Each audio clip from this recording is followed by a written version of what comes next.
everyone. This is the Easy Allies podcast. I'm your moderator, Kyle Bossman, and joining us this week, Michael Damiani.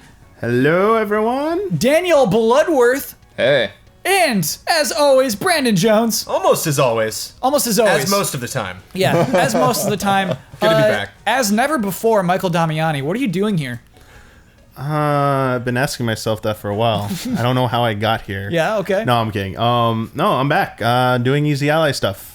I packed up my stuff from Texas, quit my job, came out here to sunny, expensive Southern California. Sunny and expensive. You got to pay for that, son. Oh, yeah. So this was not the plan before Easy Allies took off, but then like once it did, you're like, I'm out of here. Yeah, basically, like, I think I was on the same boat as all of you that did not... You guys told me what was going on, so I was like, yeah, I can help out a bit, on the side. Like, I'm still going to keep my job, though, guys. But, like, it took off way faster than I think anyone thought it was. Yeah. And then it hit those goals, like, oh, hey, by the way, Damiani, you're, like, you kind of need to do this stuff, like, now. And it's like, oh, wow, wait. I thought this was a few months away. Oh, crap. We were getting you in trouble, too, weren't we? Yeah. Or almost. We never thought your show would get funded. You were doing all kinds of stuff, like, in between meetings at work. Yeah. Yeah. We never thought it would get funded. Sorry, I had to Damiani. run Slack on my phone, so yeah. And I had to, like, say not accept the Wi-Fi certificate, so, communications not. But anyway, no, like, no. So for everyone who, like, I worked in Funimation before, it was fun. Like, it was an eye-opening experience as well to work at a quote-unquote, like, a publisher, even though it was anime. Mm-hmm. I got a little bit of inside perspective of how probably, like, a North American publisher of a Japanese company kind of operates. I'm excited for this insight. For behind the scenes for you guys, I can tell you some good stories. Great. And probably it can be analogous to, like, say, a Square Enix or a Nintendo of America and Bandai Namco. For sure. Yeah. Unfortunately, can't make a lot of those public, but no, it was good. But, like, this is what I want to do. I think everyone knows by now, like, before you guys got shut down, Defy was like, yeah, bye, Damiani, you don't get to work here either. And I was like, oh, I'm sad now. Mm-hmm. I kind of wanted to keep working here, but that's cool. So when you guys like, no, like, we can make it work. We'll find a way for you to come out here, but let's try it and do it. And I was like, you know what? Yeah, I miss California. I miss doing this. I was like, I missed everyone here. I was like, yeah, I made up my mind. I was like, I'm coming back. I'm sorry to say, Damiani, you're about to have a rude awakening back into Easy Allies. We have a new icebreaker game. Oh, no. Oh, yeah, we don't do the fun old one. Nope, that one's gone. Okay, this one is the Beastie Boys rap. Oh, no. Wait, this is an every week thing? Yeah, Blood. It's by popular demand. People love it. No, it was by a couple of people demand. It was more than a couple, I swear to you. So here's how this how's works. It go? Okay, so we get one word, and we all have to rhyme with that one word at the end. Because that's what the Beastie Boys did. Right. Like, the way the rap goes is they say the first thing, and then all of the group hops in on that last word that rhymes. So we're all gonna say the wrong word, or we're all gonna No. So like, let's say it was dog. Yeah. Just like Sophie is a really cute dog. So all of us would hit dog. Okay. And then like in the 90s, my favorite toy was Pogs, and then we all hit Pogs together. So are you gonna say this first, and people then aren't we going to have know to say what the somebody word? suggests. What's up? So how do we know the word to say, or do we all just have to guess? We have to guess. You have to give context clues in the words leading up to the thing at the end. And how much time would you say acceptable to come up with the word? All right, we'll go slow. We'll go. Okay. A lot of people skipping this right now. That's how slow we'll go. I just need you on board, Blood. Why do you have to be so judgmental when I want to have fun on the show? Well, I mean, for clarity's sake, I was not here last week. Yeah. I can't really say if I'm on board for this at all. Okay, so give it a shot. I'm asking, do you want to go first or last, Sure. Jones? I'll go first. Okay. So Wait, do I start it? The word that we have to rhyme with is the last word that was tweeted to me, Oh my god. which is every day. I think we can rhyme with day. Let's just say day. So everything's gonna be Rhyming with day. the A sound. Yeah. Okay. Yeah. Okay. I like to play games every day. No, don't rhyme every day with every day. So wait, every day is not going to be in there? You pulled a limp Okay, biscuit. sure. I guess it could be in there. All right. Yeah. Like the first that's what we open with. Okay, that's kind of cheating, Jones, but you can have it. Okay, I'm gonna give you a beat. Okay. Here goes. So wait. So hold on. Wait. What? So what if I say what if the first person says two lines? So the first person makes up a line that includes your every word, day, and then it starts a new one. Okay, great. Okay. Everybody has to do the beat because when I do mine, then it disappears. Right. Okay. I like to play games every day. Sitting on the couch is where I Play. Why only me? Did you honestly not know he was going to say play? Why just me? Sorry, I thought he was you didn't gonna- even say play. So now blood goes. Still not sure on the rules on this. So he just has one sentence. Just one sentence. Yes. Okay. I'm glad Damiani's here to stay. I like to buy Zelda games on eBay. Yeah. boom, boom, boom. I like Damiani. He's okay. That's it. We did it. Oh, Okay. this one? Okay. Yeah, that's it. We And I did had that a second game. one ready to go too. I was like, Oh, boy. All right, here we go. Oh, God. my favorite Ghostbusters name is Ray.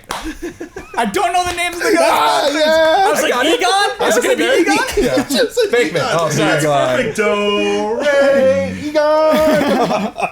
All right. All right, I think we're good. We did it. Also, Mug Hype or Mug Hype. Stein Oh, Hype. yeah. This is a gift from one of our fans that we opened up. I wish I could remember the exact name of the person. we got last Steinheit. week. But Jones. fill that with some amazing water. When, This will be when on a are we future going to Cup get of that Jones Cup episode. of Jones logo on a cup? I know priorities. I gotta do it. Kappa Let's Jones. do that. All right, fun's over. Time to go into corrections. It's just for the record. What? This used to be a show right here. This used to be a show. What did? This thing. This four was the people. permanent These four panel. people I don't used to remember that. get together Remember there was on a a time show. when like the four of us supposedly got together in another spot. This whole super seat every week- game nonsense with the thing all started because we lost this man right here, and then we were scrambling. we had like 2 seasons of freaking bet out. scores. What's a super seat? Yes. It's Kyle. if that's Okay. relevant information. Nobody's gonna do If anything you haven't to done you the for mental talking about the screen super grab seat. yet, None of that was canon. this used to be a show. Yeah. All right. Okay. Fine. This used to be a show. Damiani used to be here revisionist every history. week. We got the Fine. band back together. Yeah, we got the band. That's right. That's worth being excited about. Begin corrections music, please. There's a semi-popular World War I game named Verdun. Oh. Verdun. There's absolutely. Sorry, somebody's trying to break into the garage at the moment. Very distracting. There absolutely is a character named Pip in Game of Thrones. Should we wait right now? No, we got to keep going. There's no do B-2 a bomber thing. in Battlefield 1942. That's a B-17 Flying Fortress. There's a version of Civilization on Super Nintendo. Yeah. Wait. That we didn't know that? We didn't know that. Wow. Ian got his check. Good job, Ian. Okay, there he goes. Okay. There he is. He's in the shot. Mustard gas does not rot your skin off. Mustard gas does not rot your skin off. Yeah, that was on It does Ian. internal damage. Yeah. And it does I guess it does give you a little bit of skin scarring, but yeah, it doesn't rot it off. Jack White's newest album is Lazaretto. I called it intentionally unlistenable last week because I really didn't like that track, Lazaretto. I think it's still kind of garbage. But all the comments suggested I give the album a shot. And yeah, there is good music on that album. So it's not like it's entirely intentionally unlistenable. So Isn't did that you a Rock Band 4 song? Is it? Yeah, I Maybe think that's where I heard it. I think it is. It's just I got like hadn't a heard the song. just crunchy. It's just like I'm making a crunchy sound. I like that. I'm a little rock boy. I'm kind of confused. So That's the impression I get from is it. your correction then you're correcting your opinion? Yes. Yeah. I've corrected my opinion. I revoke everything I said about Jack White. That is a good album. But it's just like, listen me to play my little guitar. That's what it sounds like to me. And corrections music. Just that one. But I like that there was an impersonation of Jack White involved in the correction. Yeah. It's been essential for me to really communicate. Clarified this. Damiani, do you remember my favorite way to start a podcast? Crap. Okay. Wait. Wow. No, we don't have time for me to like remember. We don't have time for you to Can remember. you give me a hint? We have a bigger card now. We got Yeah. time. Do you have a We hint? already checked it out. So It rhymes with schmame-schmannouncement. It's been a while. Game announcements are my favorite way to start a show, Damiani. Game what announcements. else? What else would it be? What else would I be excited about to start a show with? Introducing Damiani, I guess. I guess. Doing right. the podcast. So we have a whole new game announcement this week. All right. Dragon Ball Xenoverse 2. It's back. It's back, baby. The first one did pretty well, sold pretty well, got pretty good reviews, was pretty well received from fans. yeah, I think Huber liked it all right too. Yeah. Current gen only, and it's coming this year, coming 2016. Define current gen. Current gen, I will do that for you, Damiani, because it seems like you forgot that as well. Xbox One, PlayStation 4, and PC. Okay. So next gen would be officially PS5, Xbox 2, and NX. Yes. Okay. Though NX, I have a feeling we're going to call current gen. I have a bad feeling about Okay. it. We're not going to call that thing next gen. I don't. Yeah, I don't think we would call it next gen, but I don't think calling it current gen would necessarily be a bad thing. 0.5 Yeah. gen. 0.5 gen. Yeah, because of the Neo. Damiani, are you allowed to talk about Dragon Ball? You just talked about your Funimation history. Are you allowed to like talk about this? I mean, Funimation had nothing to do with Xenoverse other than maybe helping promote it. That was before What my about time. the voice actors? Depends on who they are, but like Xenoverse came out before my time, and Okay. while I was there, I saw nothing about Xenoverse 2, like internally. I can say that, like I never heard like Whoa. anything of it, Top secret. other than if it was like they were teasing it. But I think today was like the first time they even announced it. No one knew about it, so I didn't know about it before today. Somehow So- you are, Damiani. Damn. Well, it's like, is Dragon Ball still a big deal? But it's Bandai Namco's thing. So Right, while there's obviously like some relationships going on there, that's all on them to get that game out and stuff. So like Funimation doesn't make the game. Is Dragon Ball still a big moneymaker for Funimation? Is that still a big I'm deal? gonna guess yes. Okay. That it's still like Dragon Ball's still very popular. This is good because I can actually because I don't work in Funimation now, I can actually say the word Dragon Ball Super. I can like You weren't allowed to say that before? really, yeah. I can't go into it too much, but like basically, like it was like a no. Like don't talk about it Whoa, why? because it's They don't- they wanna pretend it doesn't exist nothing's been announced yet, so until- I can't okay. say anything. Yeah. What are you gonna do? It bugs me, man. But anyway, I can now talk about Dragon Ball Super from what I've seen out there and stuff. But no, Xenoverse seemed like it had a pretty good community out there. Like there were a lot of like YouTube people making videos about it, like keep continuously playing it, making series about it. Dragon Ball is still very popular. Like I think you'd be surprised. I don't know if it's as popular in like the cosplay community. Like you don't see it at conventions Why are you as talking about much. a cosplay community? Because like it's anime, cosplay, Okay. anime conventions. That's usually where you see it at. I know we're talking about the game, Yeah. But because Super came out finally, it was a resurgence. You had like the movie come out, like Resurrection F, Love that which was movie. like, hey, Frieza's back, like Yeah. this classic villain. So everyone's like, oh man, this is great. Which is actually one of the arcs that's in Super as well. Super is like the first Battle of Gods, and Resurrection F are actually arcs in the Super Only series. worse. Yeah, imagine it, but worse. So the Super came out and everyone's excited about Dragon Ball again. It's like, wow, Z was the last one, so it's like we have a new one. Get hype. But I mean, there's always concerns about that because what was the Sailor Moon just had a new series, the Crystal, come out. Yeah. And there was questions about like the quality of the animation and like if it was really going to be good or not. So there's always that concern when a big franchise is coming back, whether it's an anime or like a movie, like a remake. Is it gonna still be as good as I remember? Is it still gonna have that magic? And it seems like people are still pretty excited about Dragon Ball. Jones, from this trailer, we watched the trailer. Do you feel magic? Do I feel magic? Yes. I don't know what a Dragon Ball trailer could do to make me feel magic. Yes, you do. It could be magic. They could do it, man. Super Saiyan. But you're saying absolutely not. Is the impression I get. seems on par with every other Dragon Ball trailer that I've ever seen. Like to me, the Dragon Hold on, Ball. Jones, we got a timeout because Bloodworth is having a cute little like aside with Damiani. What is it, Bloodworth? The announcement, the title of the press release, it's time to go Super Saiyan. Like that's all they could come up with. It's time to go Super Saiyan? That's the tagline for this? That's the beginning of the press release, the headline. The press yeah. release from Bandai Namco. Oh, hey, it's not easy to write press releases. I mean, come on, No, like it's not, it's but- like Super Saiyan is like you got to do something with Super Saiyan or over 9,000. Like that's That's like, how you gotta open it. You That's gotta like make it pop. everyone does that with that. Sorry, Jones, you were interrupted by Bloodworth. Well, this is a who trailer really wanted to specific. make This is joke. expressly for fans. I have no idea what's going on. They're like, we're going into the future, and I see Rubble, a guy crying. It's like I don't know. I don't know that moment. I don't recognize these characters, so Mm-hmm. it's not even. The fly ball was hit into right field, and I'm in left field. I'm not even gonna run for So it. the phrase "save the timeline" means nothing to you. Well, it means that it sounds like a lot of the other Dragon Ball games that like it isn't. There's like the past, and we got to go back to the past, but now we're in the future. Like time travel, from my understanding, is a very common thing to happen in the Dragon Ball universe. And so making a game be like this one, we're gonna have time travel in it. It's like don't all of them have time travel? in it? Xenoverse was all about time travel. Yeah. Yeah. Yeah. I mean, that was the whole thing with it. It was actually a new story, but it like involved interacting with the old timeline. You create a character and you inject Yeah, yeah. yourself into Yeah. the Oh, universe. okay. Yeah, you're like an avatar within. I got Dragon that. Ball I definitely universe. saw the Yeah. guy standing, looking out at look at the world. That definitely felt like a character creation type character.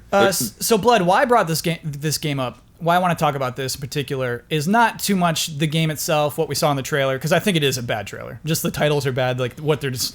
Come on. What did it say? Like, get the resolutions you didn't want to see in the TV show, or something like that. Yeah, Yeah, like Protect the endings history you're of not Dragon expecting. Ball. Or yeah. something like. This to me right now is a good time to make this announcement. We are 4 weeks away from E3. Yeah. I think to the scale of what this game is, they nailed it. Yeah, sure. We're gonna play it at E3, but like it didn't get buried. We're talking about it on this podcast right now because it's done. what we had this week. Yep. Blood, do you think this was a good call?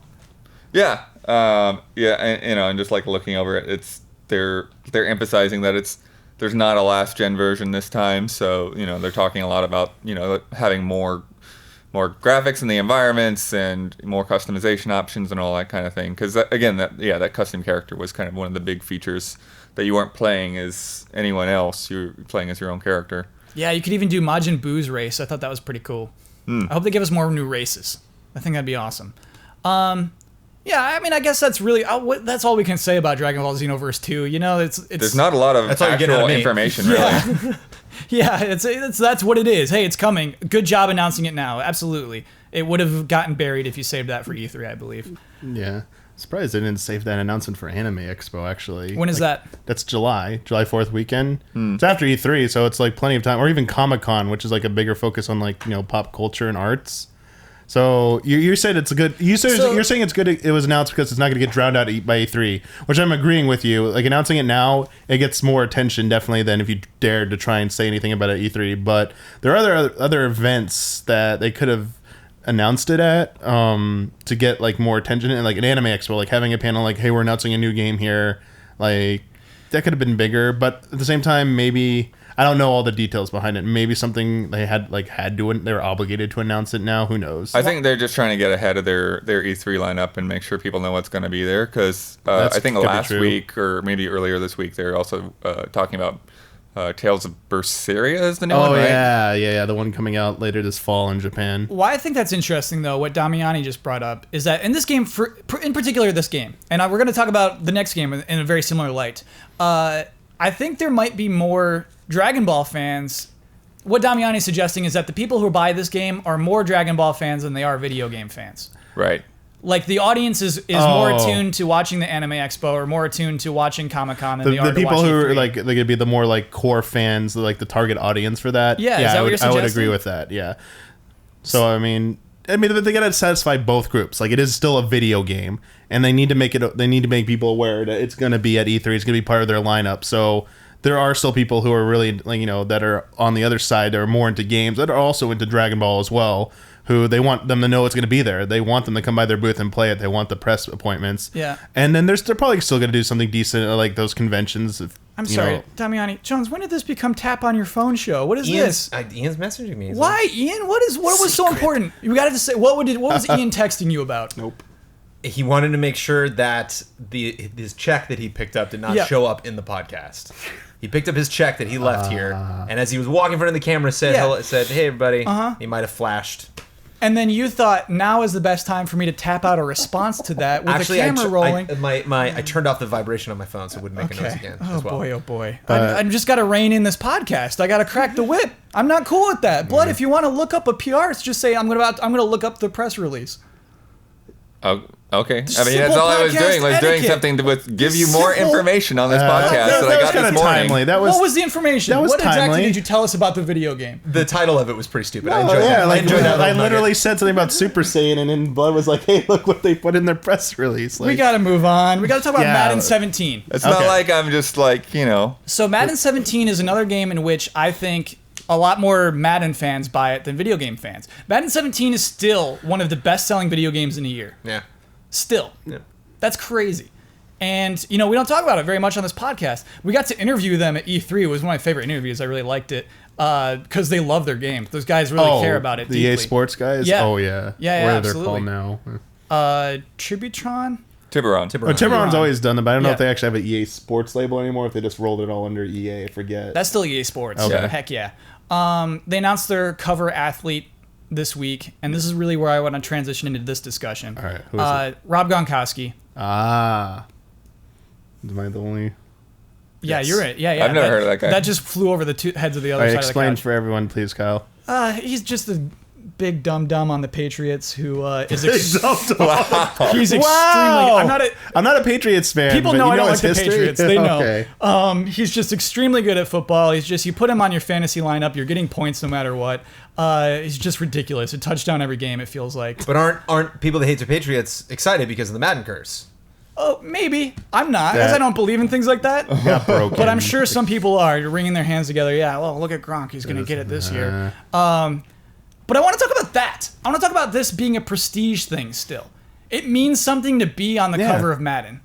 It was a big thing when the female players were on the cover of FIFA. It was a big thing when there was a female mixed martial artist. Ronda Rousey was on the cover of their UFC 2, 3, 4. I don't know. UFC. Recently, just now. Yeah. Well, and now they're putting Kobe back on 2K's cover one last time. Oh boy, I don't know about that one. That's cool though. I think that basically one thing that I didn't talk about during EA's financials last week is how well their digital business is doing. More and more people are buying the games digitally than ever. Is that also tied into that subscription thing they do, their EA Origin, access, or the access thing where you can... Probably. You're right. I'm forgetting the whole name. This was a few years ago. It's when they EA said Access. Yeah, it's EA Access. And then like you pay a fee and like you can get like games a little bit earlier and you can get other games for free every month. Yeah, like, it's a vault of games. Yeah. But they even said like a large portion of last year's Madden sales were digital.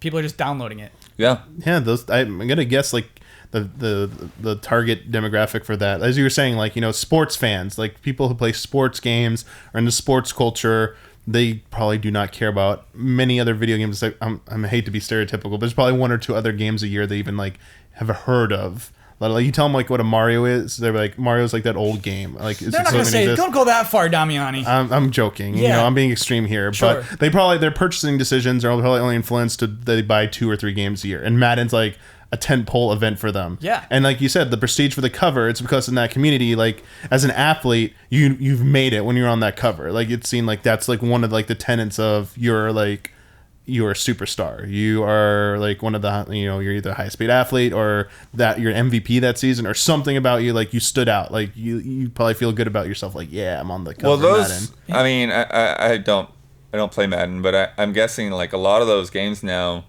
like they have basically like interactive banners and stuff when you open up the menu. So I can imagine that, like, if you're a person that plays Madden all the time and you open up the game, it's like pre-order or like preload Madden now, like right when you start up the game. It's like, oh, click it on that. If it's convenient enough, then yeah, why not? Just do it from the game.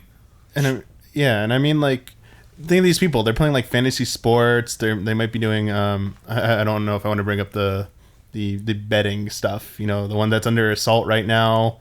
Daily fantasy. Yeah. Like, think of that. That's all online. Like, people are like, and also like mobile. Like, people are, they're very in tune with their technology. They want stuff fast. They want it quick. Yeah. They don't care about getting this like clunky disc or whatever, having to put it into their system. If they could just like hop on there and like download it, and they don't. The whole argument about physical versus digital that, you know, like kind of pervades the, you know, the discussion within like the core gamer community. Remember when like Xbox announced that and everyone like, you know, lost their shit, like, no, DRM and stuff. I don't know. There's a lot more than that, Damiani. I know there's a lot more than that, but like that argument about, I don't want to support, like, people worried that NX might be all digital and like, please don't do that, Nintendo, or I'm not going to support you. I think some people who are more into like the sports culture, they don't care about that argument. They're like, are you nuts? Like, I watch things on Netflix. Like, why do I don't care about having the physical thing. Like, what's the big deal? Like, this is faster, more convenient for me. That's the target audience though. So I think that's probably another reason why you're seeing the digital sales do so well with them for Madden. So Jones, where I want to go with this, we're moving to this digital era, talking about box art. Does box art still mean something? Yeah, because box art's only one way to promote your cover athlete, whereas you can still, you know, it's like on PS4 when you boot up a game, there's like those 3 other things that pop up below the game, even when you already have downloaded and are about to play it. It's like, there's a new update, like Battleborn's like, here's a new update of our comic. Did you know Battleborn Touch is on mobile? Like, they can basically, I don't know how much power they have over selecting what shows up in that space. But there's, Battleborn Tap. I mean, it's still an icon on my PS4. There's still a box that'll say Madden, and there's still you can put a guy in that box. That's what I was Is thinking. that important though? There's still a button. Does that little button mean something? I'm gonna see that button probably more than I see the game. I don't even keep my games. When I get a game on a disc, I take it out of the disc, put it in a folder, and toss the everything else, and I just Oh, keep wow. a disc. Jones, still? Yeah. Oh yeah. So you have like a weird little CD case full of I PS4 got games? rows of them. I got a case for PS4, case for 360, case for PS3. That's crazy. Take Alright. my disc out and But I definitely just it see. saves shelf space. You know, I like had to economize. Yeah, I mean, I still keep my discs in their original cases, but I totally see the thing. Like the box art, you see more because even if you're, even if you haven't, even if you're not going to play the game at this minute, all of those box arts are like right there in your face when you're on your menu.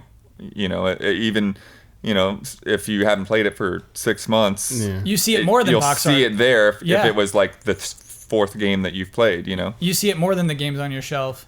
And to me, honestly, I think box art leaves a huge impression on what you think of a game. Honestly, I think it's huge. I think it's like enormous what it actually means. It's just like your entire impression of it. If it's bad box art, you associate the game being worse. I mean, especially when you come to like looking at it digitally, I view it almost like when you look at like a Netflix or service when you're thumbing through what to browse, like what to watch. It's like almost like a thumbnail like mentality now. Like it has to be.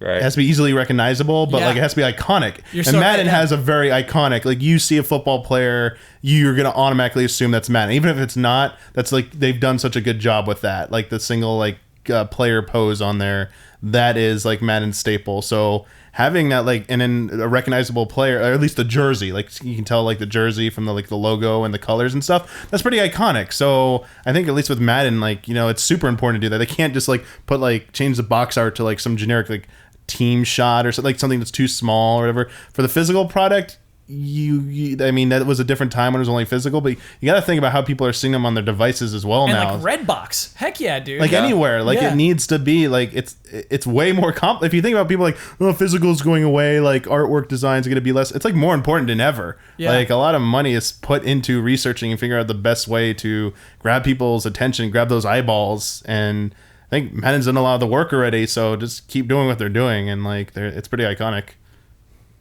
Before we move on, have you all seen the box art for Final Fantasy 15? Is what I just thought of. Well, there's multiple. Which one? Okay, well the one that'll be at Redbox, the regular one, the one that'll be on the PlayStation Store. Okay. Which is just the guys going down a road. It's just like a long shot of a road, and you see the car like in the foreground. The title Final Fantasy 15. Which is a big deal because the best Final Fantasies just have the title on white. Yep.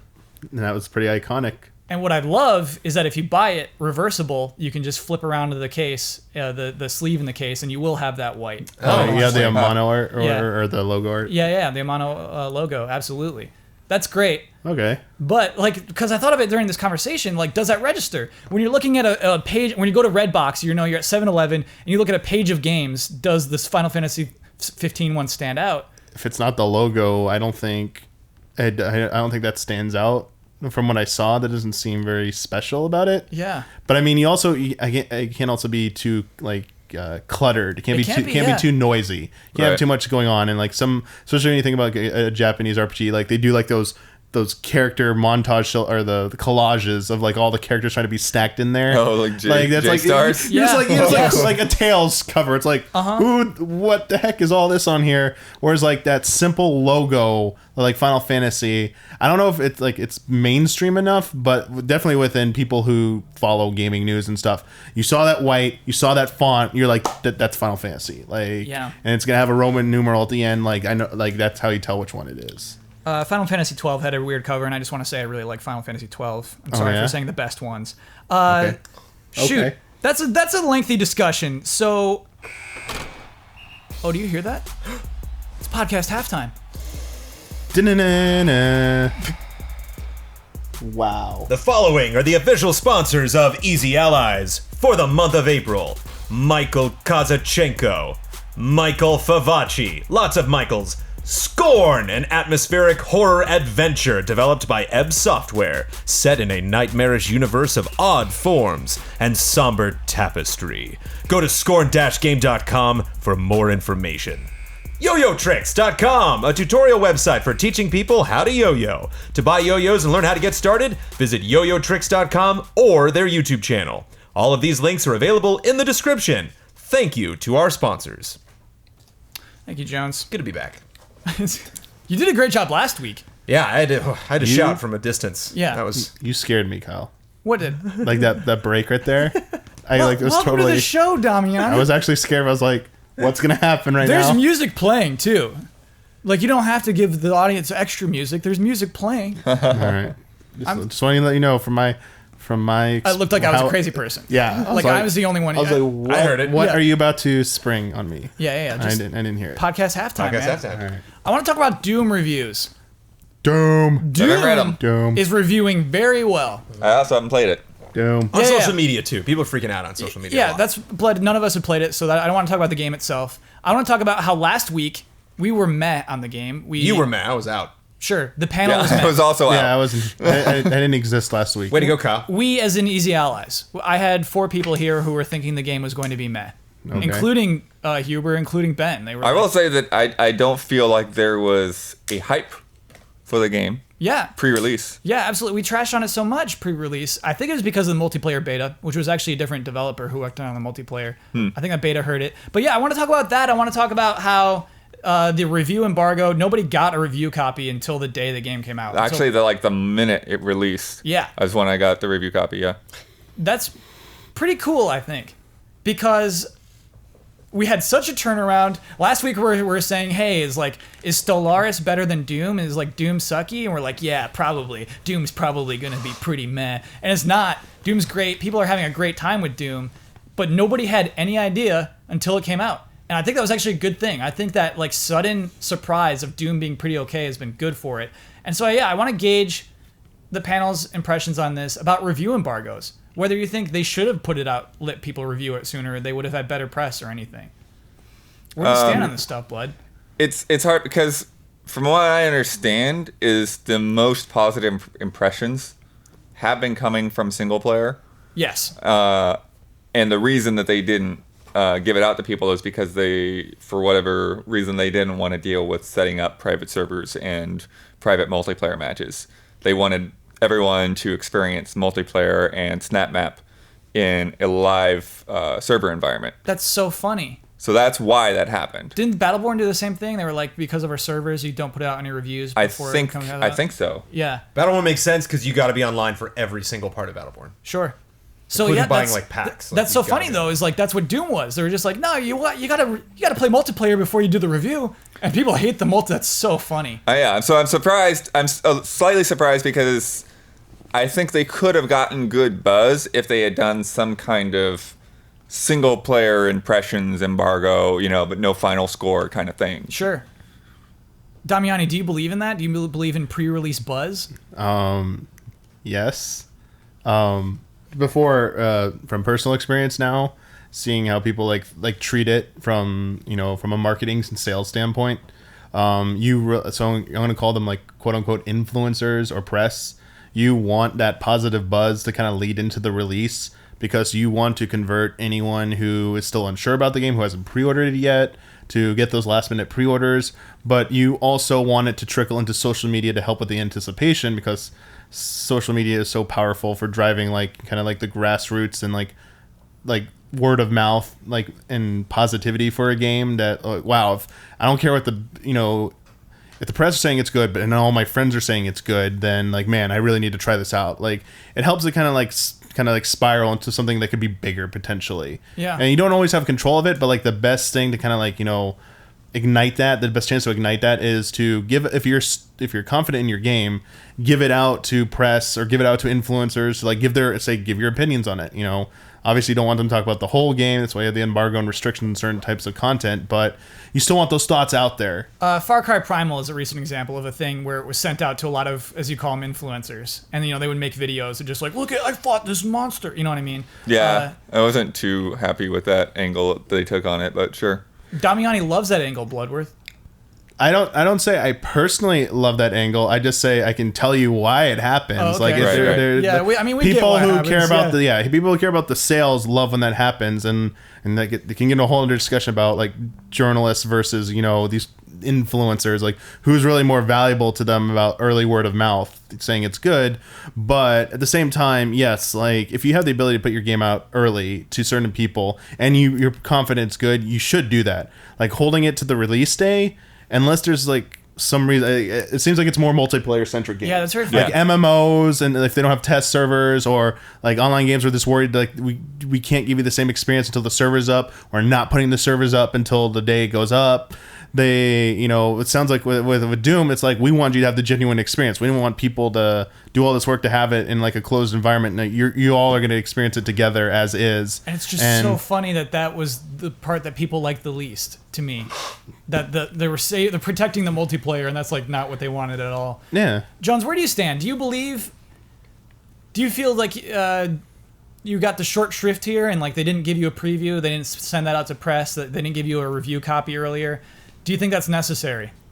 Well, what's interesting is I wonder if like if that contributes a lot to a publisher-developer relationship. So you have a publisher that has to publicize and print a game that a developer has made that they, maybe the publisher isn't really clued into like the quality of the game until way late in development. And so they're like kind of freaking out ahead of time, like, let's get this out, let's get the buzz, as much as we possibly can. Then you have something like Bethesda, and they're just like, we're very confident in Doom. Like, we don't need to have that kind of advance. Like, we don't need, you guys to get the word out ahead of time.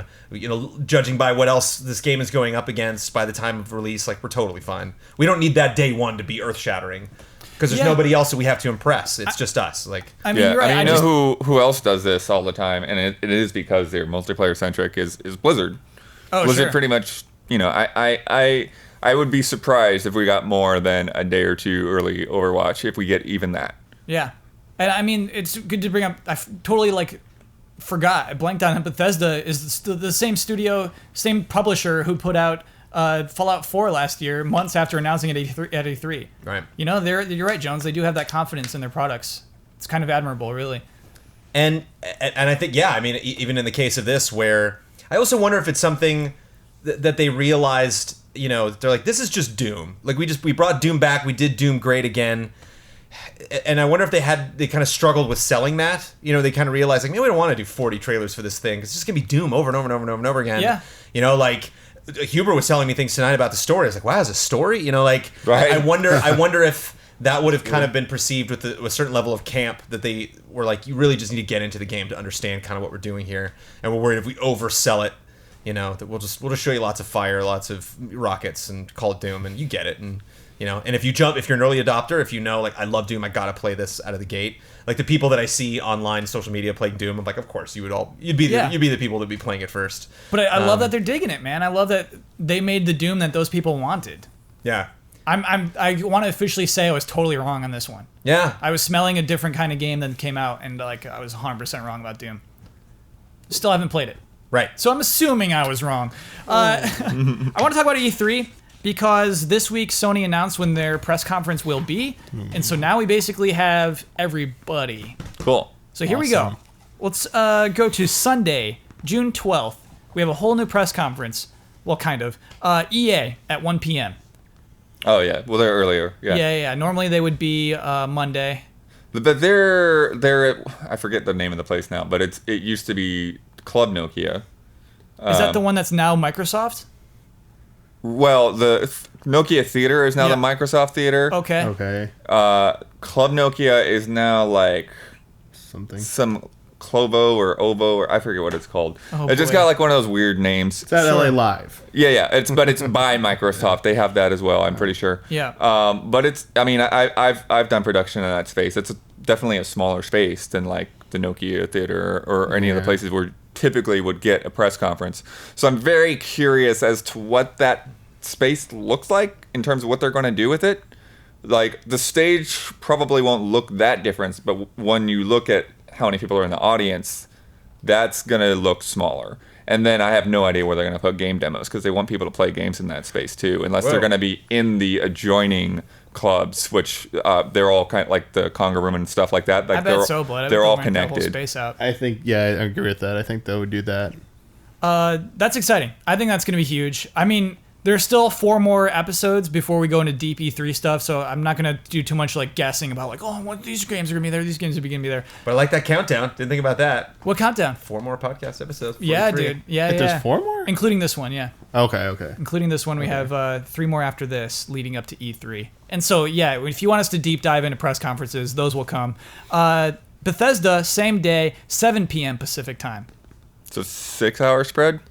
Well, yeah, 4 hours. depending on how long. Oh EA yeah, takes. depending on how long you. It'll probably go an 5 hour hours. or hour and a half. Yeah, Bethesda killed it Sunday night last year. They just destroyed it that time slot. But that gives Oh, yeah, people that's a time to follow-up reveal. play at EA. Yeah, you're right. And then they can mosey on over. Very over to considerate of Bethesda. them. Monday, the next day, June 13th, kicks off with, again, Microsoft, 9:30 a.m. Boom. Yeah. Get that first morning buzz. Then the PC gaming show at noon. Again. Yeah. When did they announce that? I have no idea when they announced that. Well, they got the NVIDIA 10 series, the 1080, The 1070, 1080? 1080s. Sure. I have Yeah. no anticipation for that show after last year. I just hope it's Oh, shorter. yeah. I'm Shorter is anticipating more, that I'll just say. to see if they change it at all. Yeah. Because last year was. Last year was big. We were so excited about everything that was happening, and we couldn't even.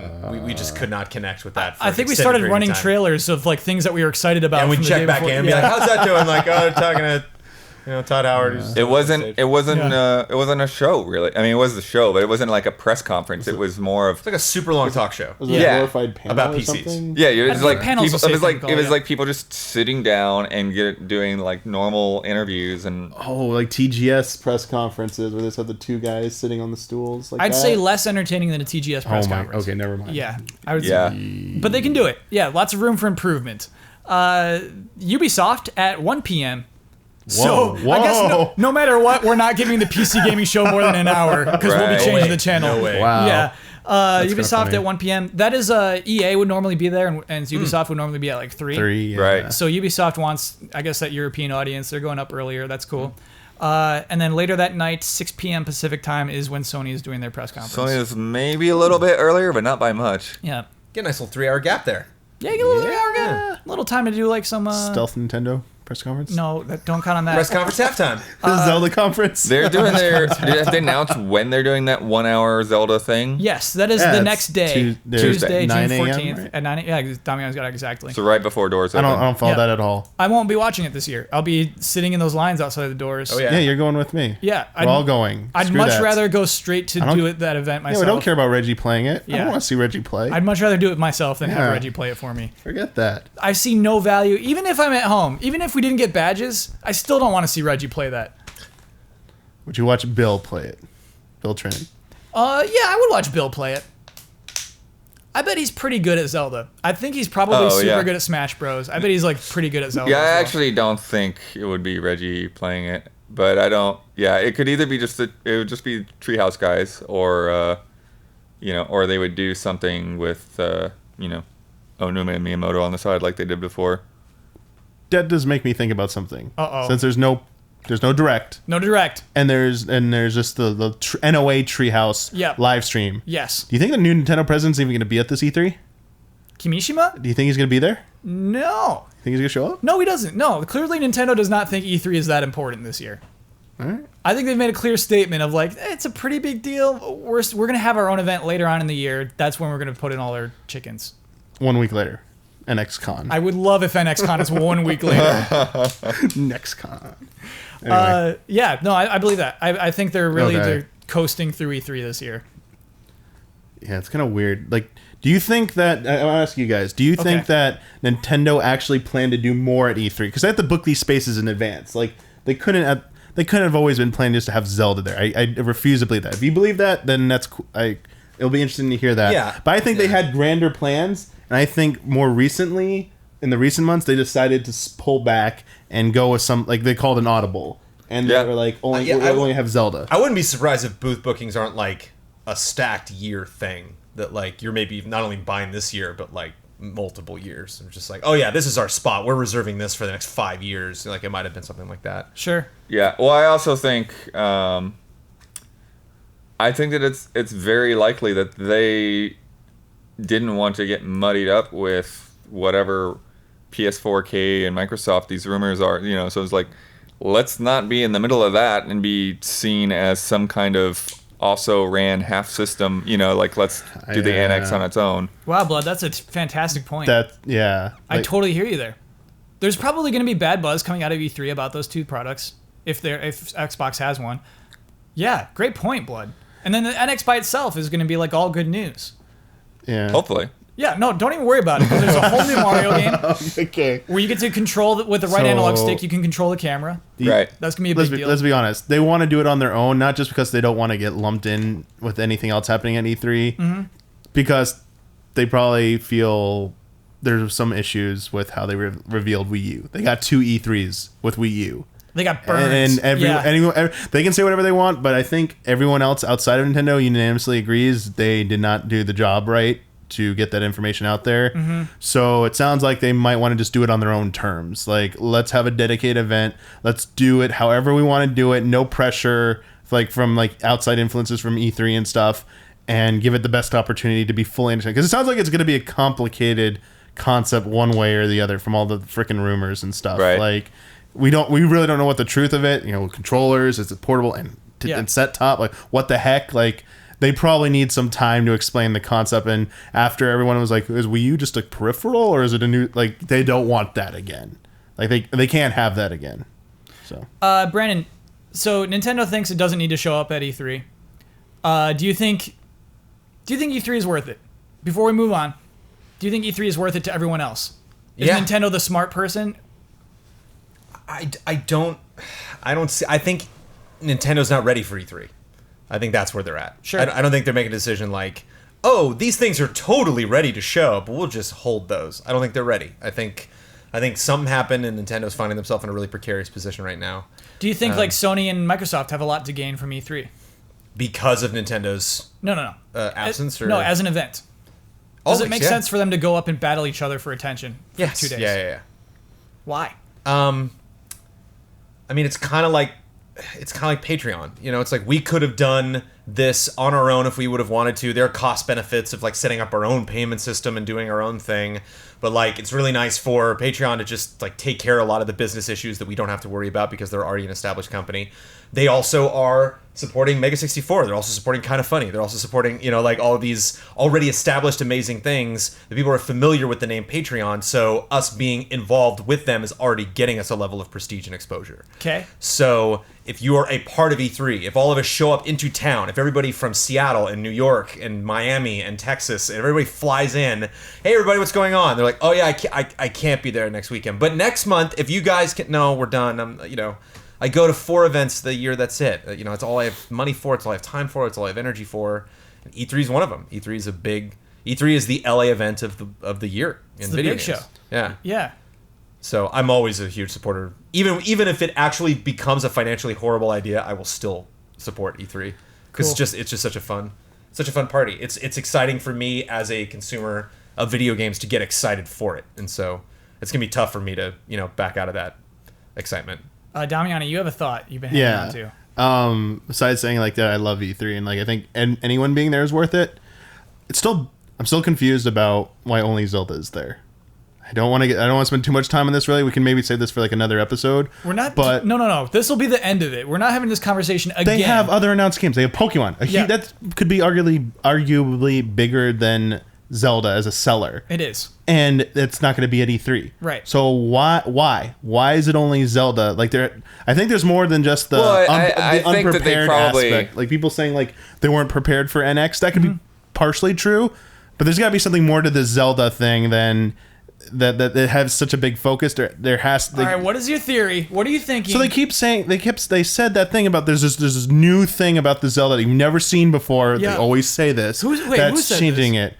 Anuma. Oh, okay. So there's one thing about this new Zelda that's like different, is like revolutionary, whatever. You need to see it. Like that's why we need to spend time on it. And I'm like, oh god, please don't be multiplayer. Anything but multiplayer. Right. But like, what if it's such a big game that a 15-minute demo can't do it justice? Think about the types of games you've ever played, like a No Man's Sky. Like, could you really play like a 5-10 minute demo and really craft No Man's Sky? Yeah, they did it on Colbert. It was like 5-10 minutes. Yeah, but you already saw stuff about it. Yeah. Like the first time you ever saw it, like that trailer was pretty good. But if you would never have been exposed to it, didn't have any context, and you had to play it, you think you had like gameplay impressions, you get enough from 5 minutes of that type of game. Like an abstract game to explain. Now think of a giant, massive game like Skyrim or Fallout 4. You get 5 minutes. You get a 5-minute demo with it. Yeah. Are you really walking away with something substantial and meaningful from that? Or even 10 minutes. Like, I remember Revengeance, they give you like 5 minutes to fight a boss and like, oh, move along. I'm like, because the lines are so long. I'm like, I thought it was terrible at the time. I was like, this game sucks. Like, I didn't even get time to learn the controls. You gotta learn those parries. So, I think that the lines being so long is actually a key part of it. Yeah. Because, they do want people to probably put in at least 15 minutes. And if they can put every freaking space in there to be a Zelda demo, then they won't have to worry so much about the crazy lines. Bringing up Fallout 4 is interesting because they had such a long on-stage demo at Bethesda. They gave that thing some time. Yeah. Like, probably like you said, Damiani, they're probably like, we can't give this 10 minutes. We need to give it time. Let's do a press conference. And I think that's a big reason why. Think about the last console Zelda. What happened when the last thing they showed about it on stage? The Wii remote didn't work. That was the year before. Oh, okay. They had 2 years of that. They had they had that go wrong, and then like they've always had to break up the demo into multiple parts. Mm-hmm. And you would like spend pretty much like half the day there if you wanted to play all of it, like, 'cause you had to go back in line, because they give you like, it had a built-in 10-minute time limit, and then it kicked you off, and like the lady would be there, or the guy would be there, be like, you need to go back to the end of the line, let the next person play. So, and that was like for a small slice of the game, and like those, we can argue about our differences on Skyward Sword, but they weren't trying to show you massive open environments in those demos. They were like, dungeon, here's the flying mechanic, here's a boss battle. Like, they could do that for this one, but I don't think it's going to showcase what's they're arguing or going to argue it's special about it. I think it's the line thing, and I think they want people to spend a little bit more time with it so they can walk away and have more informed opinions about it. It's just so weird. That game's not coming out till at least 2017. What the heck? Yeah. That scares me. That's like their only thing, and it's like that far away. It's like... and it's for the Wii U version, and like it's gonna be on NX. There's so much. I don't know what Nintendo's doing here. Like, this is the ultimate weird curveball. Like, scary. Is this really happening? Are they doing this? They're doing this, but it's Nintendo, and they can do it. Damiani, I'm glad you're here. You got to talk about it. Clearly, you were storing that one up. Well, it's all I've been hearing about. Like, everyone keeps asking, like back home and stuff. People be like, "Hey, what's going on with like the Zelda thing? Like all these crazy theories people are telling me." I'm like, holy crap, like, and it was a bombshell when that day when they announced, the news came out when they were like, NX is happening in March, Zelda's coming to NX. It was like, holy shit, this E3 is going to be like Megaton Fest, because they're dropping this now. I can't wait to see what they have at E3. And they're like, oh, by the way, no NX at E3. Then it was just Zelda. I was like, this has to be a troll. Like, this is better than Final Fantasy VII Remake at PlayStation Experience, where it was just the original version put on PS4 with like better stuff. Yeah. Like, this was a better troll than that. And I just couldn't believe it. I was like, this is... What? That was all I could do. Go ahead, Jones. I'm repeating myself. The only thing I can think for, Dami, is maybe they're just making that game of the show play strong. Do you think it has a shot? So that, well, think about this. It's like, think about when we all get together and we talk about game of the show, and we're like recounting our memories and experiences and being like, yeah, that was really fun, or that one moment was really great. And imagine that you're talking about, you're continuing that Zelda conversation, and every single time, Zelda Wii U comes back into the conversation, somebody brings up, oh yeah, but remember there was also that whole other thing they had in the booth with that? Oh wow. Yeah, there was just a lot of Zelda at this E3, and it, like, whether we liked all of it or didn't, just diversity and like actually having don't have one big mode that takes you all the way through. You're going to wait one line for a huge 2-hour presentation, split that up into 20-minute presentations at different lines in different places. And there's like, oh, have you done the bow thing? You can do the bow. It's over there. And there's like a whole fishing thing over there by that lake that they had set up. Yeah. It's you're just overwhelmed. And then the backside of that is that when the game comes out, it's like, well, we've already seen so much of this already. I've already played so many different aspects of this game. But man, it was game of the year, or it was game of the show everywhere. Because no one could deny it. It brought way more than anybody else should ever bring to E3. It's gonna have to bring a lot, Jones. A lot, and the reason why I say this, and I'm so focused on it, is if they don't do that, I can't think of anything they could do to justify that size of a booth for one game. Yeah.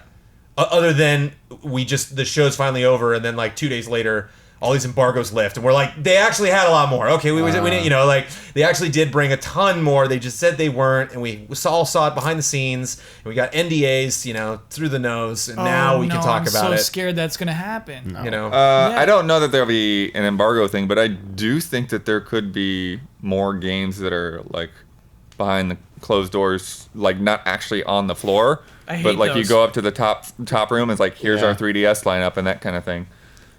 But it's looking less than likely from what they're talking. I'm just scared. If they have to show up, like you're saying, they need to bring it, show off all this stuff of Zelda. Yeah. I worried they might show off too much. They're going to. But the only thing I just want to close on with this is that by doing so much with the Zelda, if it ends up being a launch title for NX, they're doing a lot of legwork right now to help that will ultimately pay out to promote NX because it's such a strong title that would potentially be a launch game. I get that. And if they have another killer app on top of Zelda, think of like the Wii situation.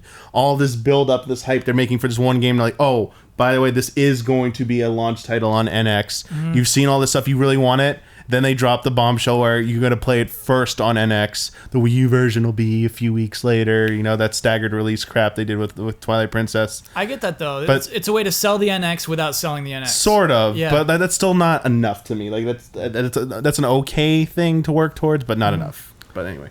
Damiani, just play along. Okay. You're going to know what to do when the time comes.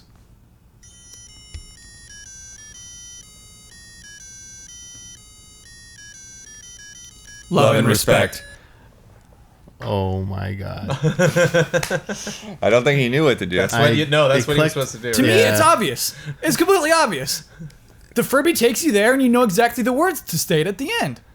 It clicked, but I just didn't say anything. Okay, next time. We'll get you next time. I was Damiani. like small little bit of uncertainty. When you say something's obvious, Yeah. and then you think you should say it, but then you're like, what if I say the wrong thing? I'm going to look so stupid if I say the wrong thing. Yeah. So And I you didn't, just froze. I didn't want to be that. Okay. So I apologize. Just imagine that Furby. The rain is falling. He's on a street corner, somewhere in a dark alley. The Totoro. He's got his set. He's playing it by himself, and then just this guy is going by, and just at that moment, love and respect to him, and it keeps going. should I love that. animate that. Yeah, we need that. A Really. slice of life, that Furby's world. Yeah. We've never explained to listeners that it is a McDonald's Furby.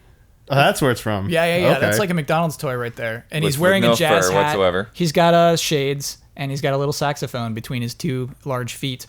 So, Jones, I'm sorry, this one just popped up a bunch this Sweet. week. So we just got to answer this one pretty quickly. All right. Danny Salmon says, GT being bought by IGN. What are your personal feelings about this? Is it really weird to think about? I was a fan because you guys are not necessarily the trailers. Not because of the trailers, I'll add that. What do you think of the future of GT, and will there be any connection with Easy Allies at all? Sorry for asking so many questions, but it's super unexpected, that's for sure. Love and respect, as always. Super unexpected. Found out about this a couple weeks ago, so this is really kind of fresh in my head. Love it. I think the team at IGN is really great. Completely unrelated to this, I went out and visited them a couple months back, before Easy A was announced. And they all kind of smiled and shook my hand, and I bet they were like, "This is awkward," because I didn't know at the time. But the team has been really gracious, really forthcoming with all of the information that they had.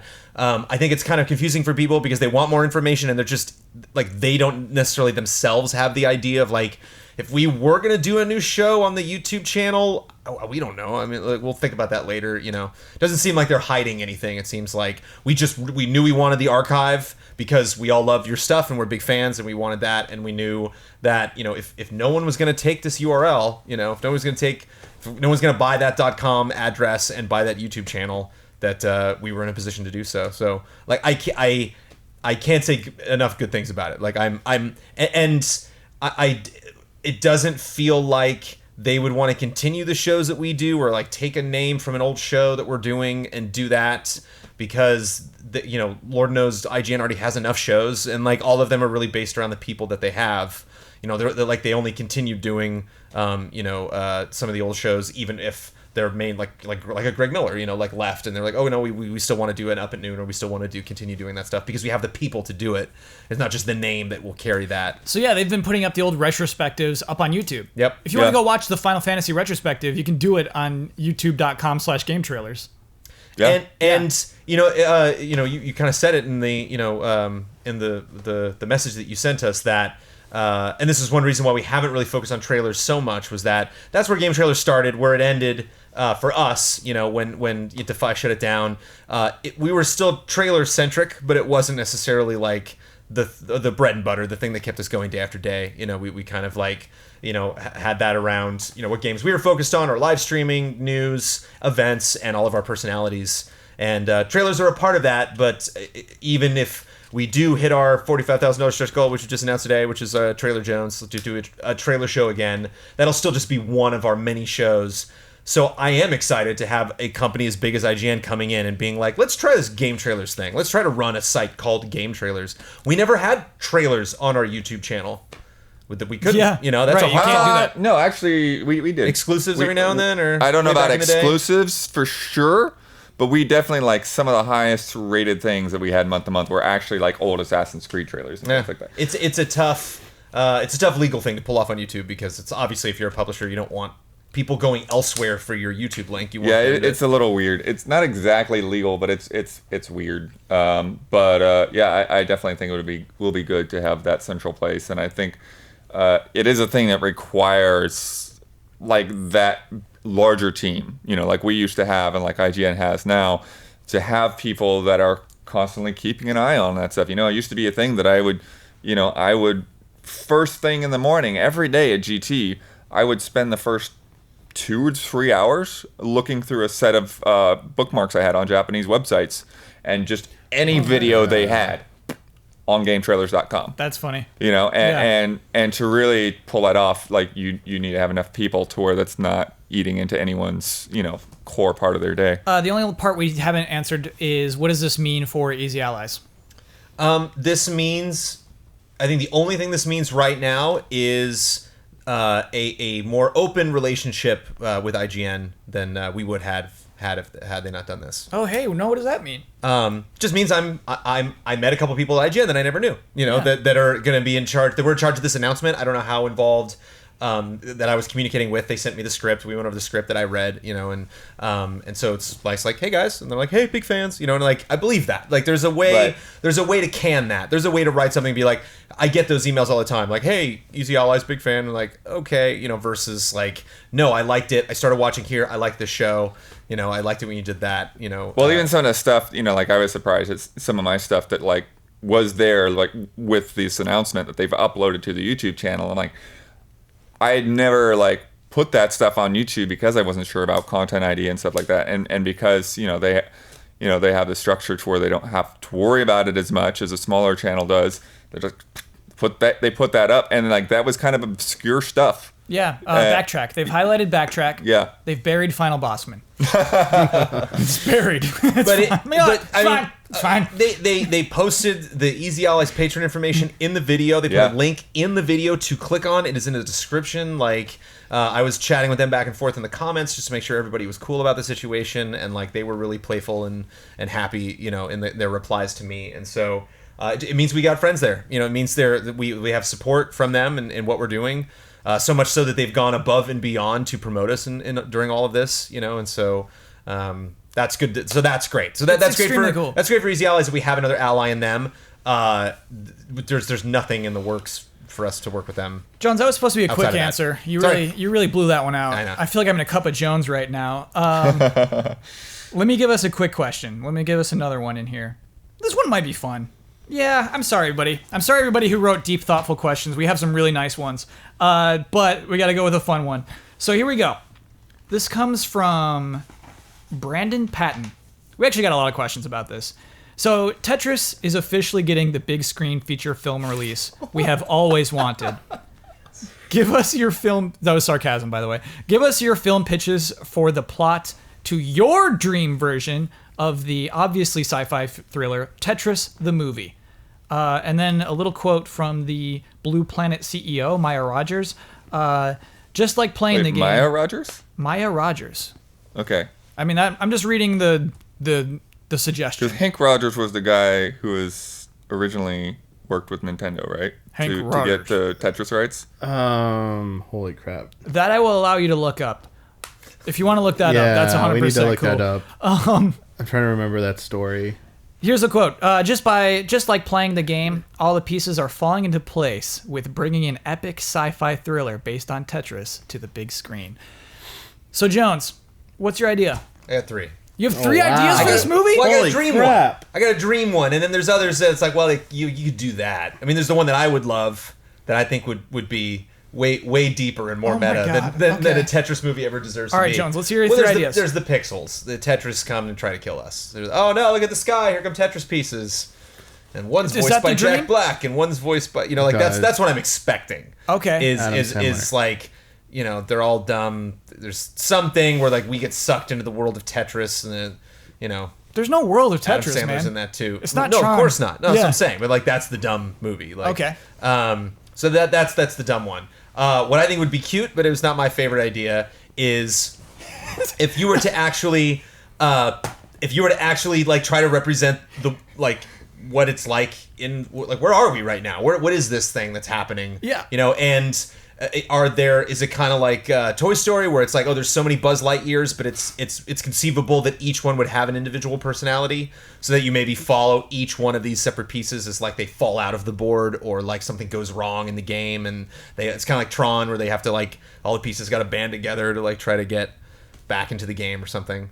But mine are they Tetrominoes? Oh, sorry. Yeah, that's right. I want to know, before you said it's not my favorite idea, Jones, Right. to me that implied you put some thought into like how to make this Tetris Because movie it's work. so absurd, and I love that. I Yeah. love whenever somebody online has a concept for a movie, and they're like, Yeah. "You can't make a movie out of that." I'm like, dun, dun, dun, dun. I'm like, "Yeah, bring it!" Like, Okay, here we go. So here's the good one.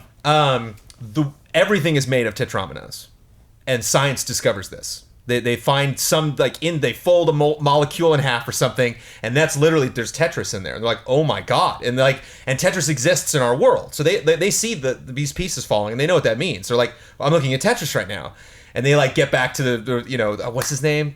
I can't remember the guy who created Tetris, and like he's like, I knew this the whole time. This is the game I made. This is based off of my father's research that he did on deconstructing the molecule. But there's like a problem with that in that. The creation of the Tetris. Wait, so they're tetrominoes, but the Tetris is actually That's when you get four. like that's Yeah, a yeah, Tetris. That's a Tetris. That is what keeps like matter happening. It's like everything can stabilize because that happens so many times. If that stopped happening, mass would create too fast. We would have too much matter in the universe. The universe would be destroyed.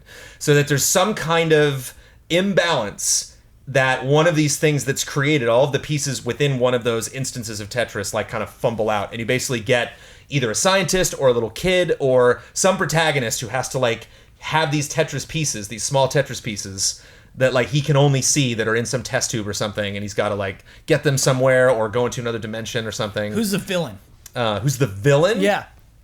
Yeah, well, I don't know. I mean, initially I was thinking it's just science. It's just nature fighting back, basically. Man It's versus just nature. Man versus nature. The tetrominoes are nature. Okay, then who's the child? Who's carrying this film? All the kid actors that I like all screwed up. I Hit Girl, I guess maybe. Remember her name. Okay. But she's too old now. Yeah, She's in like she's her was she in 20s now, Neighbors right? 2? Isn't she the one who's in Yeah, Neighbors she 2 is. right now? Yeah. It's too darn old. Okay. I don't know. I don't know their you're- names. You're Yeah. getting like a young nobody though. Yeah. Like that kid in E.T. Drew Right. Barrymore. Wow. So Bloodworth. Nobody. Blood, what is your vision of a Tetris? Was it Hank Williams, by the way? Hank Rogers, yeah. Hank Rogers was the yeah. guy who helped secure the rights to Tetris, and Maya then Rogers. later became, their company basically handles all of the licensing of Tetris to Yeah, he's Ubisoft the or- CEO of Tetris right now. Tetris. Well, no, he company. handed the reins over to his daughter, Maya Rogers. Oh. So I think he's still involved in the company in a smaller way, but yeah. What So a- that's his daughter. Can you imagine inheriting the Tetris fortune? Right. What's your vision for the movie? You could also do a documentary. That's number 4. You can't. You can't? No, it's got to have a narrative. They're not Okay. making a documentary here. Well, I'm just saying, the surprise, it could end up just being the story of Tetris. No, it won't be, Jones. All right. We're making a sci-fi thriller. Cool. It's a sci-fi thriller for sure. You've succeeded in that, Jones. I like the idea Thriller. that all matter is made of tetrominoes. Cool. It's so hard for me to even think of, like, I almost feel like something akin to Transformers or something, where just like blocks are falling from the sky, destroying cities, and But some of them are friendly. some of them I don't even understand how any of this makes sense. I don't know how to make Tetris into a movie. That's why this whole announcement seems so absurd. Damiani, impress us. What is your vision?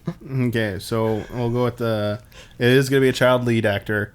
It is a kid who is like struggling socially, like doesn't have a lot of friends at school and stuff, and he kind of finds himself lost, in this in video games. And one day he comes across like this old copy, this old device, which is a Game Boy. And it's got the game Tetris on it, and it's like his grandfather's or something. So we're in the future now, and he starts playing it, and he finds like a connection to. There are grandfathers who own Tetris. How far in the future are we? Like great grandfathers. Let's do that. Fine.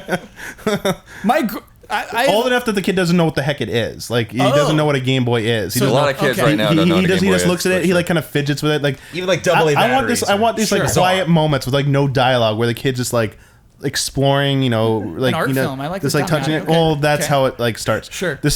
I'm going for a Miyazaki style right now. Wow. Here's where we're going. Okay. So the kid is gonna get whisked away to the world of Tetris. Like he gets like brought Spirited into the away. game. Yeah. Yes. So like later on, like the grandpa will explain like that's why he didn't want him to play it and stuff, because like it's a special thing, and you find out like he won it at some tournament like in the 80s or something. That could be like the cool aside story. But anyway, he gets whisked away to the world of Tetris, and it's kind of influenced by like there was a Captain N episode about the world of Tetris where like everything was made by the Tetris pieces and stuff, and like the inhabitants were the different blocks. They had their own personalities and stuff.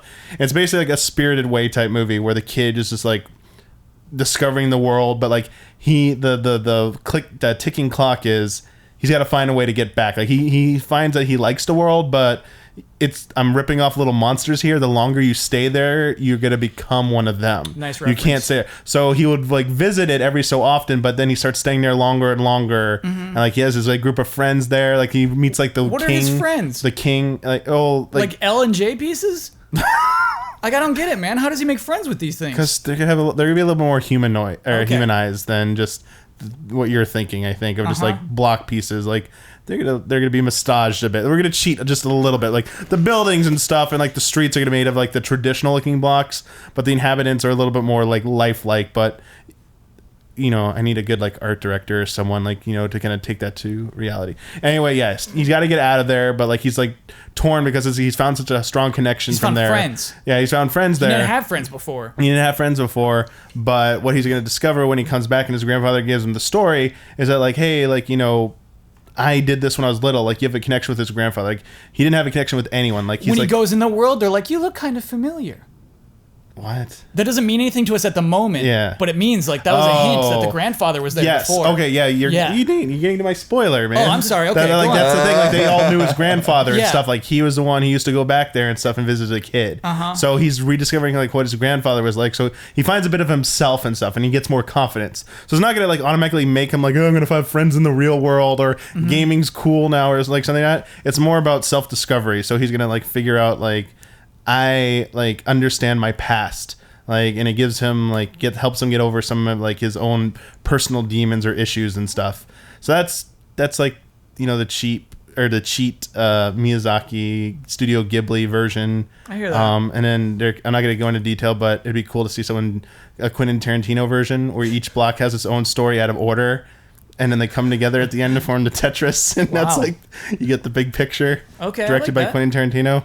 I'll tell you, you're all wrong. Oh god. Here's how to make this movie. You're not going to see one Tetramino. You're not going to see any Tetris being played. This is an adaptation of Tetris. Okay? So the movie starts off soft. It starts off quiet.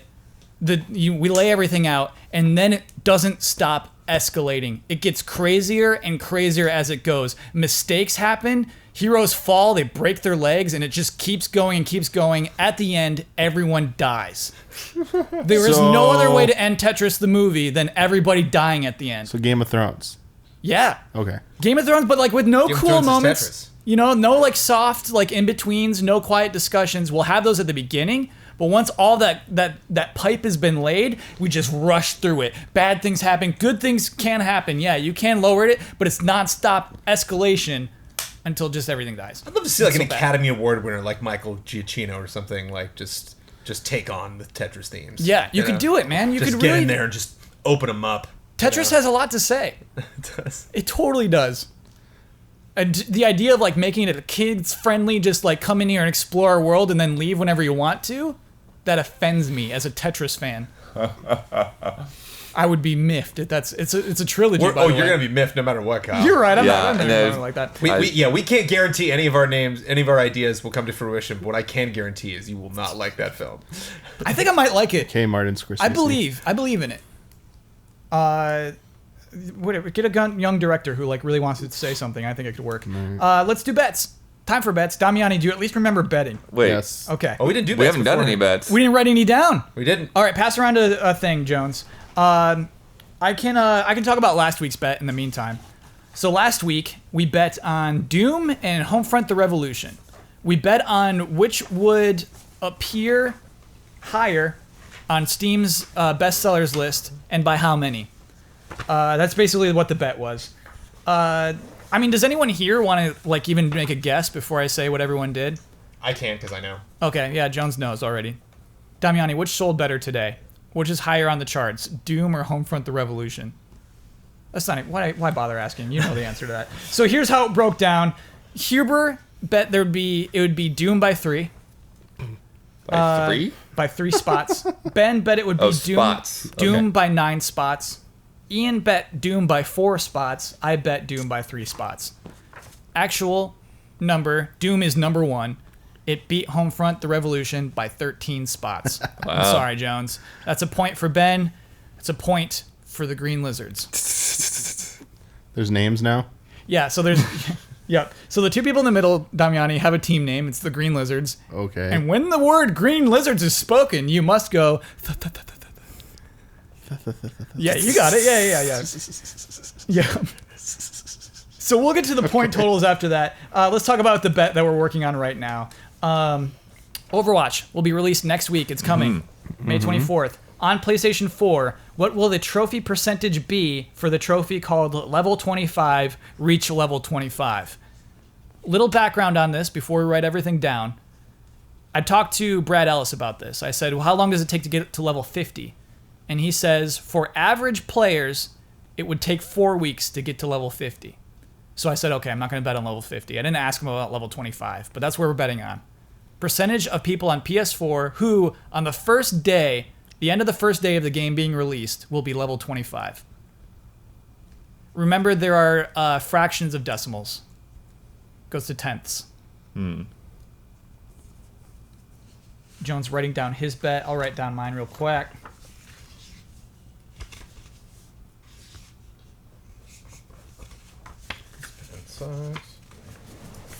Damiani, here's a pen. In the first day. Well, like right now. And we're going to look at it like right now next week. Where will that trophy percentage be for level 25? 25. Keeping in mind that Bradley Ellis, Overwatch #1 fan, says it would take about 4 weeks for an average player to get to level 50. And I just want to say to everyone at home, thank you for putting up with this Fold it. with this folding. Yeah, absolutely fold up your bet, even though we're about to reveal it 2 seconds from now. Oh, okay. Just got to keep everybody honest. Is this supposed to be big enough for people to see on the Not camera? really. Oh. Like we Nobody make it ever pretty can see it. big. I'm Nobody trying, can read but- it. I do it for the formality. I like it. I like putting on a show. All right, Jones, you want to reveal? It can be tenths, so 0.02 is one, right? No, I'm sorry, Jones. No, I guess only hundredths. That's a hundredth. Only tenths then is what you go do. I said Oh, so- tenths. So it would be okay. Well, point. that's a hundredth. So well, Point- You said 0.1? only hundredths. 0.1 then. I said only tenths. You said only So, hundredths. Did I'll I? change mine to 0.1. Yeah. We'll round up. It's going to be 0.1. All right. We'll check the tape. If anybody else wants to 0.1. change theirs, you totally can. Okay. All right, Blood. What's yours? I'm saying 1.2%. Okay.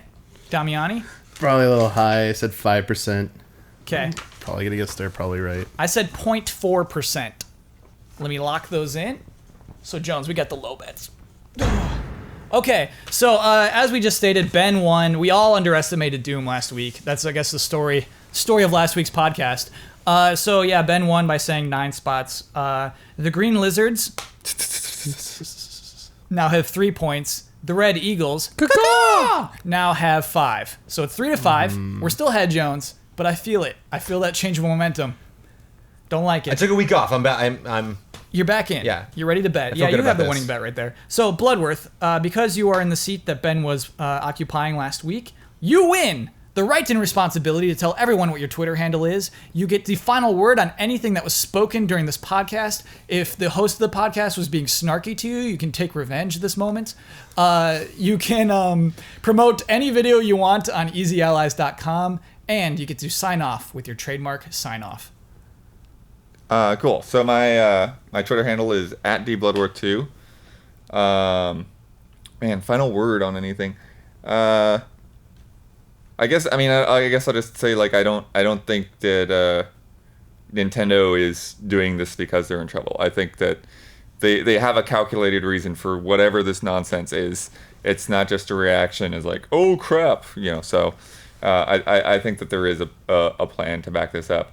And then for a video, I guess I'll just go with my full playthrough of Link's Awakening, which we'll be wrapping up this week. I had a weird YouTube bug on episode 4 that I hopefully will get fixed before people see this. But that's been fun to go back through that game and see a lot of little things that I forgot. And I love the speeches the bosses give you. Oh yeah, That's just my favorite part, man. I love that game. yeah, and it's just like a lot of like really different bosses. Like I think the last one I just did is one of my like favorites that I remembered from that game was just eagle flying back and forth, and it's like side scrolling boss fight. Yes, So, and you can get knocked down and like go back into the temple. yeah. Damiani, that game is better than A Link to the Past. It is. I don't know if I could choose between the two. I'd probably still choose A Link to the Past. Oh, Yeah. Blood, I thought you'd be on my side on this. Final one. word?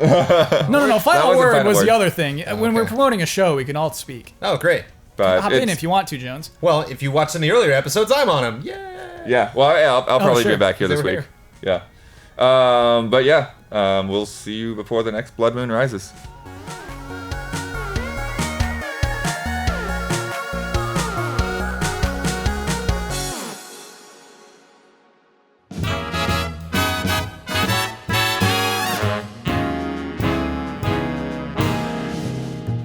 The Easy Allies would like to thank our Patreon podcast producers. We apologize in advance for all the ally names we are about to misspell and mispronounce.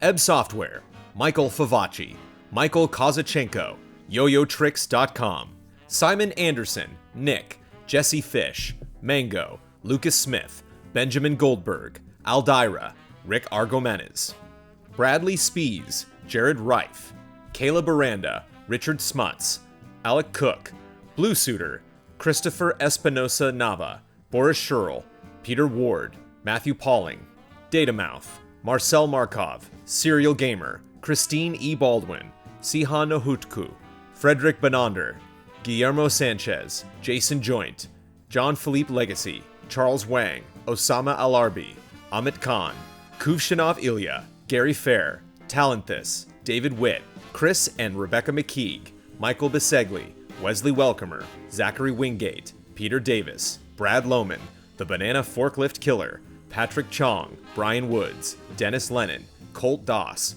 Jay Shee, Ken Layer, Yasser Alusaini, Robert Stoffel, Clayton Ingram, David Peterson, Stephen Blomkamp, Walker Hope, Anthony Cabrera, Joshua Layer, Gary James, Ahmed Sami, Todd Yurkovic, Paul Young, Tanner Holmes, Neil Genero, Andrew Kidd, Tor Rossabo, Taylor Bingham, Beaten Down Brian, Glenn Boland, Robert I, Mark J. Betters II, Gino A. Leet, Brent Phillips, Genma123, Suiko Shiny Force 2, Umar Chaudhry, Phoenix Doss, Jason A. Sackle, Johans Bretz, Ian Bradburn, Ingo Tulets, Rory McGuire, Derek Bartnett, Yong Lee, Riot Coder, 44 Stars, Olafur Weg, Stephanie Houle, Matthias Hesselvig Jensen, Paul Judge, Nefertiti Jenkins, Derek Kuhn, Christopher Wells, David Wen, Joaquin Morovuo, Randy Puckett, Andrew Aiken, Tim O'Keefe, Attack on Waifu, Kristen Rogers, Matthew Shornig, Yo Butts, Hasney, John Tyson, Athena, Isabella Crane, Stephen Armenta, G. Levin, John Michael, Jeffrey Daniel Lasley, Ian Santa Anna, Charles Anthony Iapicino, Impact 93, Greg Kettering, Gustav Gerzilla Strombaum, Congolator, That One Video Gamer, Kaylee Murdoch. Corey Jackson, Robert Crouch, Tralium, Sven von Brand, Juan Iobo, Hans Plays, Oscar Stahl, Fabian Schuster, Samuel Justice, Stephen K, I Sun Chor, Taryn Ireland, Xylo Wolfbane, Mike Garcia, Caffeine Rage, Miles Walden, Brian Pont, Hanny Ribeiro, Galen Moxley Hagert, Natalie Mickelborg, Erland Hedervik, Gerald Robinson, Adam Barker, Wenbo Shan, Eric Heck, Momo Rashid, Rehan Ansari, Charlie, Daniel Erico, Monica X. Avaria, Chase Caldwell, Brian Truong, Justice Brennan, Yoon Kim, Eric Maynard, Zach Latham, Bobby Trizzle, Paul Derwonko, Dagath, Thomas Einsporn, Biff Allen, Otoshigami, Trizac, Jerome Ortman, Cyberboa, Jeremy Snowden, Johnny Lawrence, Anastasia Zucala, Shannon Gates, Andrew Amos, Outcast Writer, Todd Paxton, David Flynn, Mac Jam, David Tran, Jesse, Jason Huberts, Matt McCarthy, Tense George, Sergio Ruben Hernandez Gallegos, Marius Smith, James Blair, Christopher Ratliff, Mauricio Fuentes, Stephen Walther, Matt Gunther, Cylinder of Leaves, Andrew Stoak, Wow, That Was Epic, Ali Almutawa, Joshua Vanswall, Sean Smith, Cherry Paracchio, Hyatt SK, Gilly Hilario, Crash and Burn, Poogie Woogie, William Nicholas Schoen, Aaron Stewart, Ali Khan Sunger, Barry Tomasini, Pixel Critics, Alonzo Jasberry, Tristan Howard, Thorir Danielson, Alan Nguyen, Bjornar Haraldsvik, Tuttle, Eduardo Ortiz, Nuno Amaral, Galen Hallenbeck, Ferris Denning, Justin Cunningham, Forrest Polk, Calvin Crack, Nestor Reyes, Christian Shireman, Bonnie and Jason Connor, Stephen Wagstaff, AZ, Ahab, Junya Motomura, Christopher Foss, Peter Nguyen, Joel Peterson, Jacob Whittington, Hugo Kalm, Azazel Valkyrie, Eric Jackson, Evan Branham Davis, Ryan E. Garcia, Code Red, Hansel S. Thompson, Marco Zanone, Zoe N. Kate, Adam Adler, Daniel Ray, Ya Boy Benny B, Edison S. Prada Jr., Raymond Chow, Garrett Fawkes, Grassman Matt, Simon Gauthier, Riche Naidu, Julio Ruiz, Evan Anderson, Darius Chambers, Justin Wenderoth, Evan Eng, Captain Fancy Pants, Stephen Purifoy, Catherine Lai, Nick Mazzola, Kevin Camposano, Alfredo Gonzalez, Patrick Bradburn, Ivan Ponce, Steve S., Andy H., Bryce Ray Parker, David Ferber, Ryan Anderson, Maximilian Liebeck, Adam Scherenbrock, Toby Welt, Struggler, Sebastian Trier, Luis Ibarra, Colin Hoylman, James Helmus, Eddie Reisner, Alan Sia, Alexander Ockelman, Alan Rusin, Mike Hook 1, Paul David Santana, Jeff Robertson, Zach Bardsley, Calgareth, Christopher Dixon, Twisted Heart, Don Turner, Thrashanuva, Jake Landry, V. Kira Ray, Alex Brandt, Fabian Kindle, Remy Loisel, Zoostick, QuickScares.com, Carl Williams, Kevin DeBolt, Jonas, Marco Hernandez, Jonathan, Ben Sheen, Michael Tennick, Owen DJ, David Kennedy, Stephen Cohen, Themo Preuss, Michael Agent, Kurzystov Rogowski, Jimmy Milson, Zinterax, Christopher Donnelly, Fozzie, Marcel Froelich, Jan Veit, Ryan Tangeman, Ur Divinity Van Leeuwen, Rafal Gavinsky, Modrin, Samuel E. Vjornen, Evan Anderson, Monica, Wayne Brannigan, Stephen Pollock, Andrew Wanser, Paul Bishop, G. Sith, Tony Knox, Luke Arnold, Daniel Wong, Justin Masick, Matt Ferguson, Daniel Bushnell, Thanos Varthakuris, Marius Matheson, Ed Marino, Eric Gustafson, Usman Khan, Alex Monaco, Rayner, Taylor Hoyt, Mans Anderson, Brian Cause, Sun Pham, Sean McCain, Greg Murtaugh, Oscar Anderson, Jason Hill, Sean Mackey, Kim Monk Vonderleith Haagensen Peterson, Sean McGowan, Slacker Becker, Paolo Costabel, The Original Snitch, Elliot Moscow, Thomas Wigington Jr., Kyle Painter, Ed Costigan, Lance Mink, Devin Gibbs, Andrew Buchter, Daniel McCone, Henry Clark, Ciara Wheeler, Carlos Gonzalez, Michelle Nubb, Christopher A. Butler, John Mayer, Mizek, Gustav Summers, Michael Paez, Paul Roost, Manuel Thomas, Dan Sebring, Reed Johnson, The Hashtagonist, Matthew Colomb, Caleb Crawford, Fumbles, Thomas Abrams, Christine, Trey Whetstone, Jean-Francois Bellinger-Dumas, Thomas Rogers, Gonzalo Sands, Dinesh Patel, Michael Kozik, Joe Burns, Peter Shoemaker, David Casal, Grant Richardson, KBM 13, Reed Marlett, John Prey, Adam Henry, Laurent Kahns, Michael Musselman, Justin Moore, Arkham Fantasy, Kevin Altman, Fat Shadow, Phoenix Rouge, Ricardo Moreno, Chad Bell, Taggart McStone, Nick Kirkorado, Niels Frederick Elbow, Eric Santoy, Auntie Jokela, Chris Sleep, David Ebby, Sebastian Urban, Randy Verschurden, Jonathan Trier, C-Note 51, Helping Leon, Robert Ori Einerson, Jesper Lawson, Philip Klarskov Jensen, William Dovu, Simon Chamberlain, Thim Strothman, Trolls Rasmussen, Adam Mulaney, Michael Schreiber, Neil Brophy, Freaker, Manuel Gebert, Ulf himself, Morgan Worth, Joel Short, David Hannon, Casper Friedensberg Nielsen, Socrates, Gali Gutierrez, Lars Berger, Refill, Adam Damon, Ian Barker, Oliver Castide, PJ Motomi Garona, Brendan Townsley, Roman Gamepire, Eric Steffens, Sam Sorensen, Tarek Leham, Joey Donaldson, Mecca Messiah, Matthias Larson, Jake Musser, Eddie Velazquez, Travis Ing, Faraz Rizvi, Sean De Almeida, Oliver Brandt, Alexander Schiller, Brendan Leahy, Carlos Lopez, Self-Confessed Cynic, The Magnanimous Drakir, David Boyarsky, Bill Tone Mayum, Elizabeth, Andreas Kother, Sandra Bernard, Colby Keith, Sarah, Durgesh Patel, Broderick Gordes, Trey Blissett, Andrew Allen, Connor Rosine, Andrew Gregoire, Aaron Lopez, Skender Yashari, Michael Eaton, Alec Church, Anthony Gomez, Ross Amoon, Robert Marquardt, Ben Durnock, Extravaganza, James Kennedy, Aaron Murphy, Peyton Wiederspan, Calter Furtig, Scott Reed, Ibrahim Sozer, Jack Cooksley, Richard Eiley, Link666 Goron, Marty Savage, Kyle Bradford, William Kirk, Garrett Evett, Christopher Santis, Dennis Franklin.